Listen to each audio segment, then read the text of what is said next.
Hey guys, it's Ryan and Jessica coming to you from El Salvador.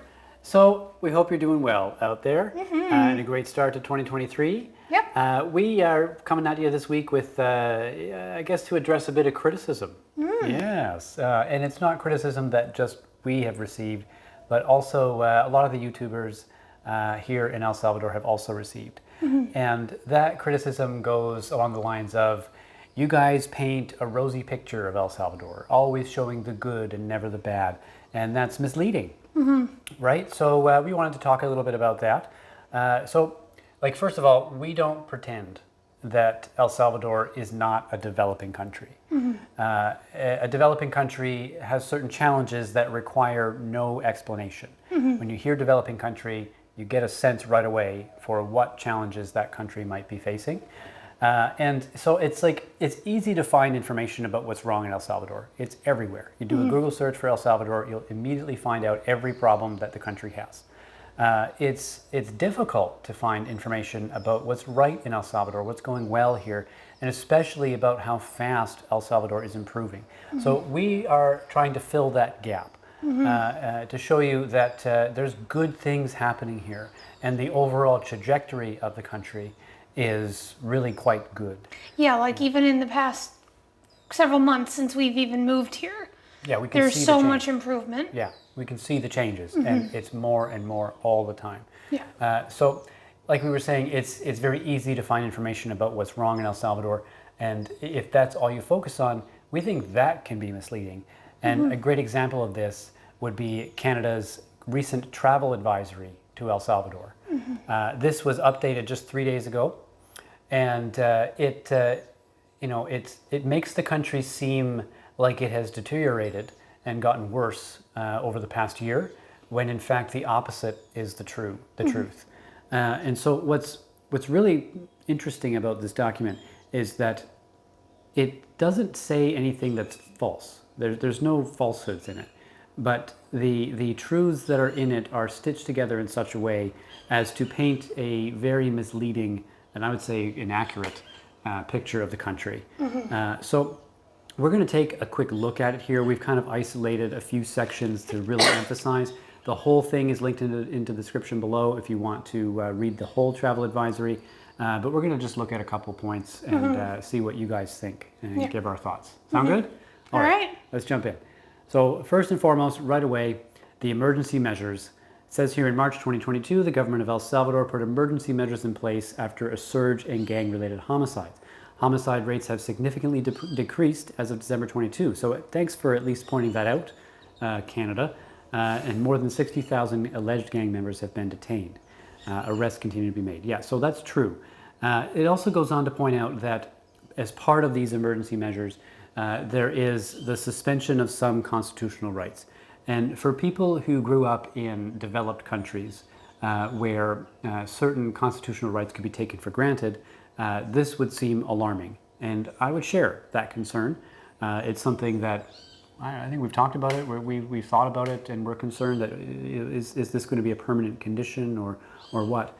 But in observing how the country has been handling the gang problem and applying these measures, we don't feel too terribly like that's a risk. No. So, for example, the government can monitor text messages and whatnot. It has increased the length of arbitrary detention, so detention without charge. It's increased the maximum time for that to 15 days. And the right to defense during the initial investigations is not what it would be for the normal law-abiding citizen. But what really jumps out to us here is this line where it says, foreigners, including Canadian citizens, are subject to the emergency measures. Now, that's technically Are we still in true. Canada? Yeah, right. Yeah, it's technically true. We would be subject to the emergency measures if we were affiliated with gangs. Yeah, if there was a need for it, but Yeah, this is the thing. No foreigner, as far as I understand, has ever been subject to the emergency measures. And this makes it sound like if you travel to El Salvador, your text messages are going to be monitored, you can be detained without charge, you might be in a cell somewhere. Let me tell you, if you're a Canadian citizen and you're traveling to El Salvador, you're not going to have to worry about being abducted by the police, okay? This is targeted at MS-13 gang members who are affiliated with the gangs. And ordinary travelers really don't have to worry about it. So it's technically true that these measures do apply to Canadian citizens. It's not a concern for Canadian citizens. So that's an example. No. Yeah.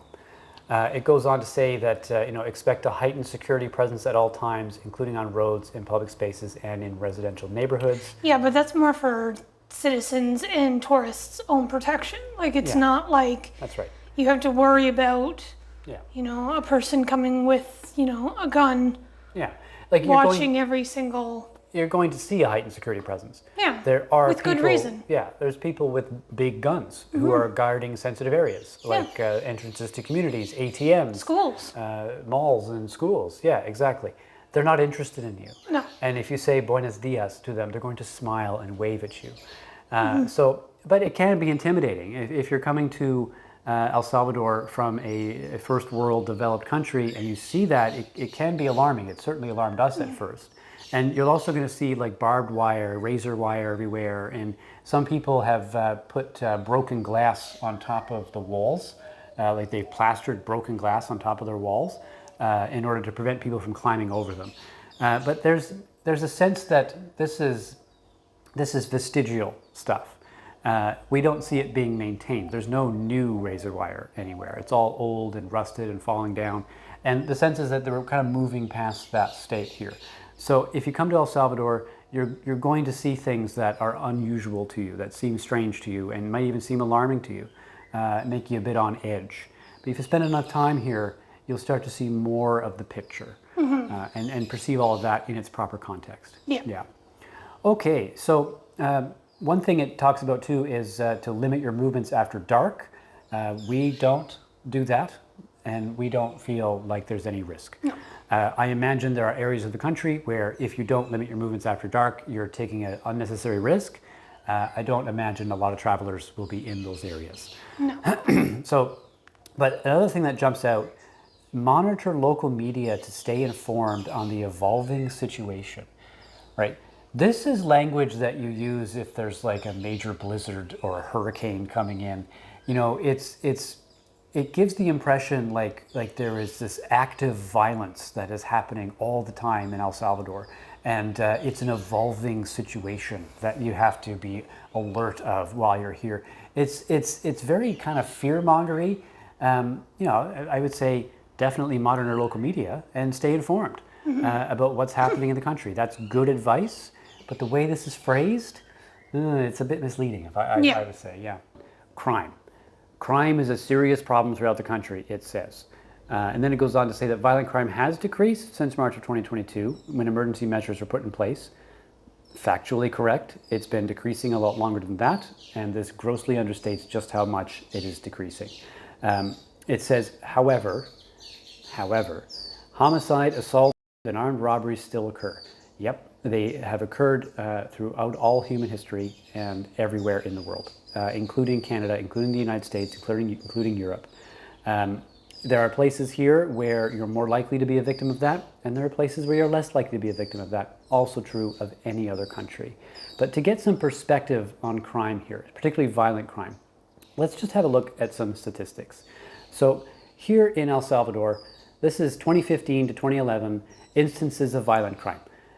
We see here that per 100,000 of the population, back in 2015, 106 would be the victim of violent crime at some point or another during that year.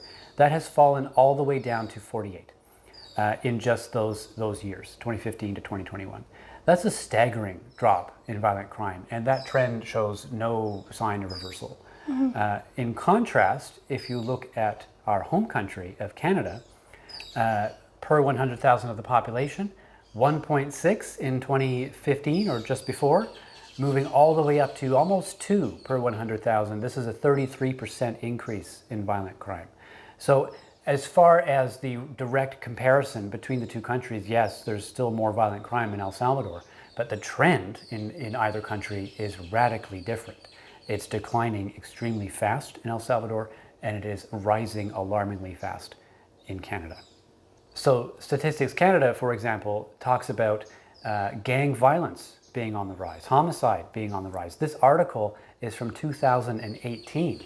And the next article from just a couple years later shows that murders in Canada are now at a 30-year high in 2020. So this is a disturbing trend. And it's one which, when we were evaluating where we wanted to start our marriage and where we wanted to live, we looked at this trend. And if you were only looking at the Canadian government's travel advisory, you might have missed this trend. You might have wanted to see somebody highlighting the good things about El Salvador to gain some perspective. Yeah. Okay, moving on. All right. Tattoos. Tattoos may be considered an indication of gang affiliation.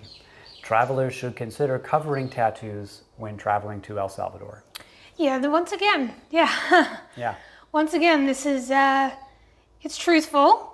It has an element of truth to it because, you know, tattoos may be an indication of gang affiliation, but they are very popular amongst the youth. I sound like surfers. Surfers. Yeah. Us.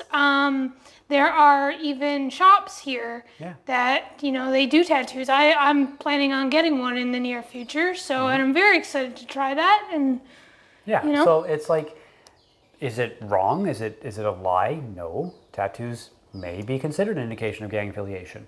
Should you consider covering your tattoos when traveling to El Salvador? I never have.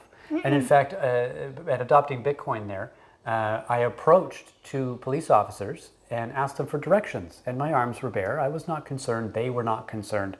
They can recognize the difference between some decorative tribal sort of tattoos versus MS-13, Barrio Street 18 gang affiliated tattoos. Yeah. So do you have to worry about that? I don't think so. No. Yeah. All right.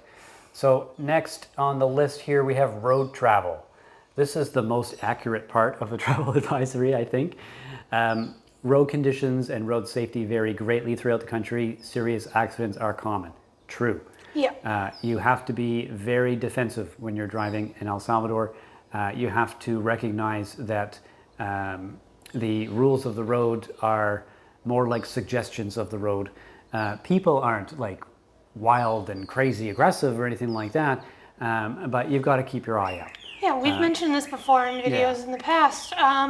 It's like a dance. Yes. Everyone knows their place. Everyone knows when they can move, when they cannot move. I will say this, the pothole situation is not as bad No. as in Canada. No, it's Canada not. has it way worse, and At least on the East Coast. they have a better system in fixing the Yes. potholes much quicker, Yes. and they last longer. Yes. And it's not just in tourist areas. We've seen the less touristy areas that we travel to, the potholes appear, they get fixed. Yeah. You know, we're on a scooter with tiny little wheels, so that is a safety concern for us, and we're very happy with the experience we've had here. Yeah. That being said, there are whole sections of the highway, for example, that don't have any streetlights. That can be alarming. There are areas where there are missing manhole covers.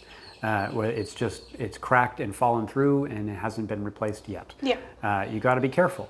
But as far as like aggressive drivers, which is a claim here, it's just road rage isn't really a thing here. No. At least not in our experience. Everyone is just, you know, claiming their territory on the road, and everyone seems to respect each other. We don't see a lot of road rage like we did back home. No. It's different. Yeah. And you have to be careful. That's true. Yeah, you beep the horn when you're either saying hi to your buddy on the road, That's right. or you are signaling somebody to Get ahead of you. or you know, making sure that they know you're there. Yeah. Yeah, that kind of thing. Yeah. Yeah. So women's safety, this is a big one, right? Because a lot of the people that have reached out to us, you're single women, you're thinking about traveling here, you have safety concerns. We know some who've made the travel and have even made the move here as single women. So this is a subject that's definitely worth talking about. It says here that women may be subject to forms of harassment and verbal abuse. Incidents of sexual assault occur, including on public buses and at beach areas. This gives the impression that if you travel to El Salvador as a woman, you're going to be sexually assaulted. Do you think that's true? What do you think? Well, in my experience, it's taken me a while to really get a feel for the area on my own. When we first moved here, you were with me a lot of the time. But now, like, I haven't had any encounters with I had a whistle situation in La Libertad getting the groceries one time. But once again, I'm not even sure if he was just trying to get the attention of somebody who was behind me or whatever. I didn't think of it. Yeah, right? I didn't think of it as like, oh my God, like. You didn't tell me about that. Well, I see exactly because I didn't feel like it was. Yeah. It was, it didn't offend me enough or whatever. Yeah. Anyway, no, I feel fine. I used to go to the beaches completely by myself. I go grocery shopping by myself. I go hop on the scooter. I take ASIC for a walk around town. No, I feel completely fine. And when Jessica started going places by herself, like grocery stores and going for walks and stuff, I remember being very nervous for her and even not wanting to allow it to happen. But over time, like we used to have a thing where like you'd have to check in every 20 minutes and stuff. But over time, the concern just became evident as being unnecessary.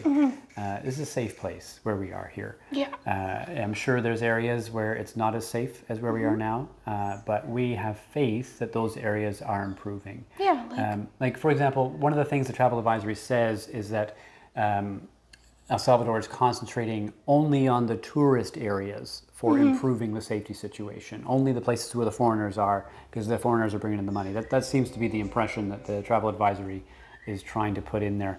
But if you look at this tweet from Nayib Bukele here, this video pertains to a non-tourist town called, and forgive my pronunciation, Tutunichapa, which as you can see here, it's undergoing some major infrastructure developments. There's construction going on there.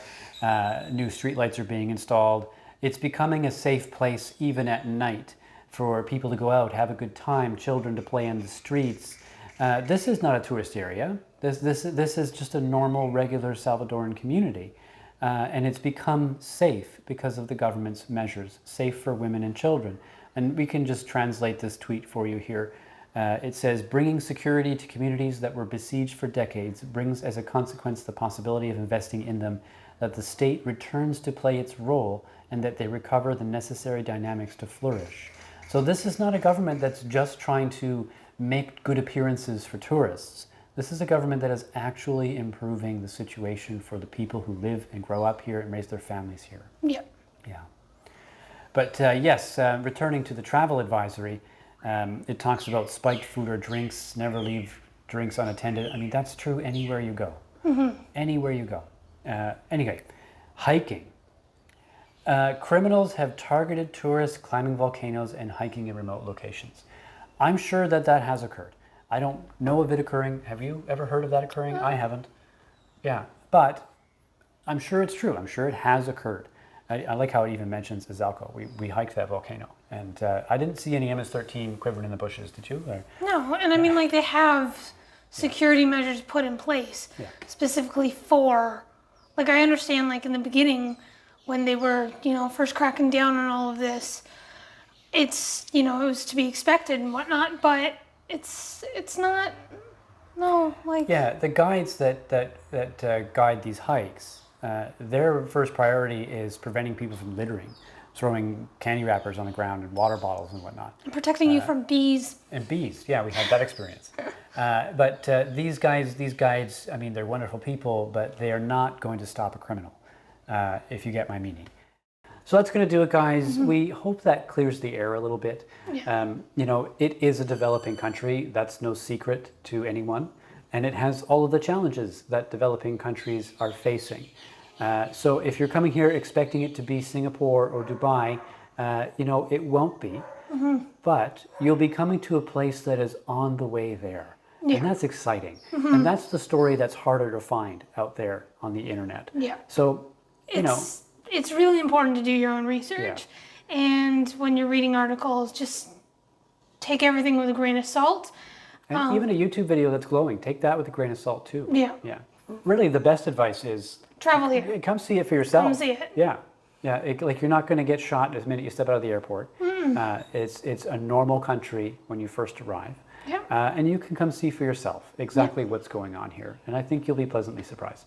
So, all right. So if that was helpful to you, head on down below, hit the like button. Tell us what you think. Yeah. Have you traveled to El Salvador recently? What was your experience like? Was it a good one? Was it a bad one? Yeah, did you have any sketchy experiences? Anything you want to caution anybody about? Let us know. We want to hear about it. All right. And yeah, hit the subscribe button, hit the notification bell to never miss another upload, and we will see you in the next video. All right. All right. Bye, guys. Bye.